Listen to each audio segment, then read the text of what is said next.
The year was 1692. The place, a small town called Salem, Massachusetts. Here, a wave of fear arose that would forever stain America's history in darkness. People began accusing their own daughters, mothers, and neighbors of being witches.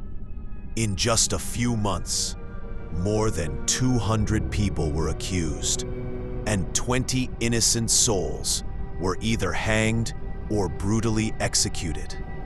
This is the story of the Salem Witch Trials, a haunting chapter that still echoes through America's past.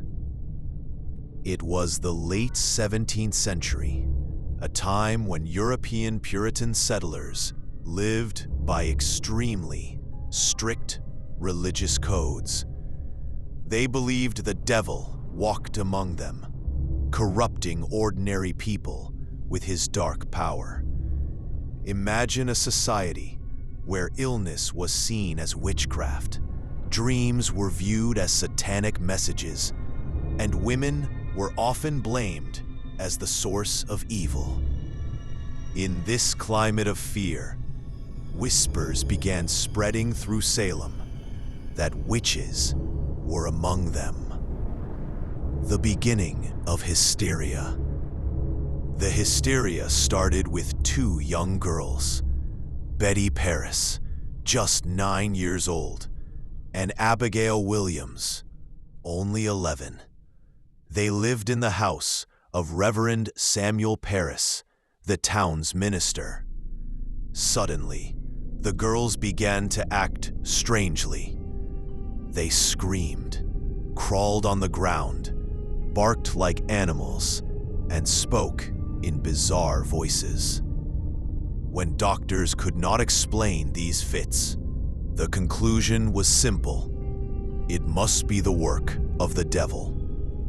When asked who had bewitched them, the girls pointed their fingers at 3 women. One of them was Tituba, a slave from Barbados. The spread of accusations, and so the fire of accusation began to spread. Fear took hold of the entire community. A man's cow dies. It must be witchcraft. A child falls ill. Surely a neighbor cursed him.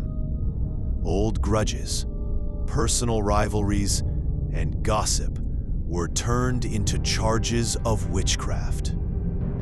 In just a few months, over 200 people were thrown into prison. The trials. The Salem courts were flooded with cases. But these were not trials of reason or evidence. These were trials built on fear and imagination. Witnesses claimed, "I saw her with the devil at night," or "She came to me in my dreams and tried to kill me." And the courts accepted such words as proof. Some were locked in cold, filthy prisons.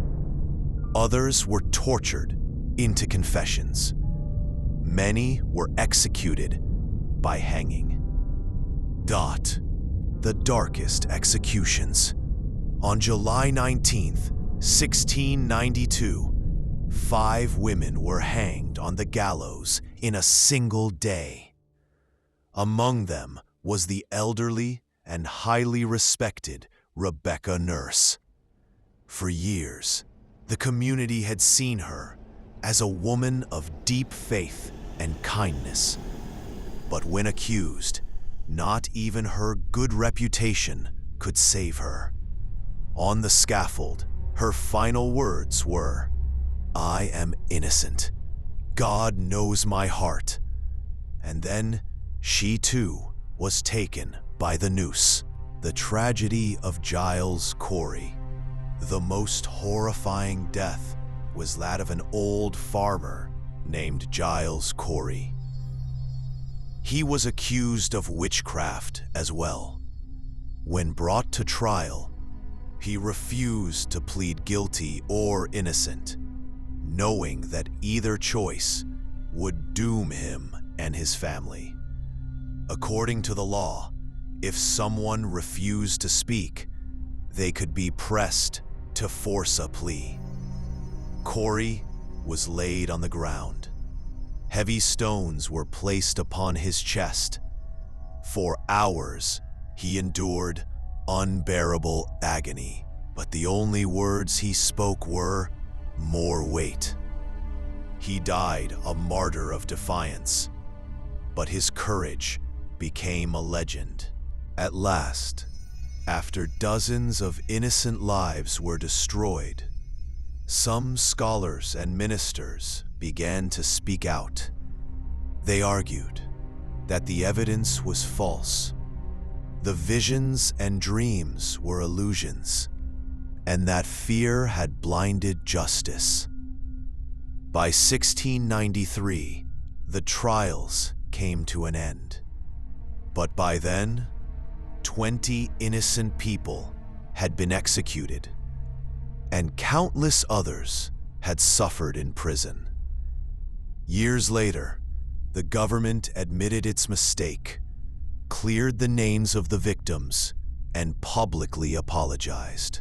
But the stain of Salem could never truly be erased. The Salem Witch Trials teach us one powerful lesson. When fear rules a society, truth and justice are the first to die. This story is not just about witches, but about hysteria, blind faith, and the dangers of unchecked power. The voices of Salem's victims still whisper through history, reminding us of America's darkest chapter, one that must never be forgotten.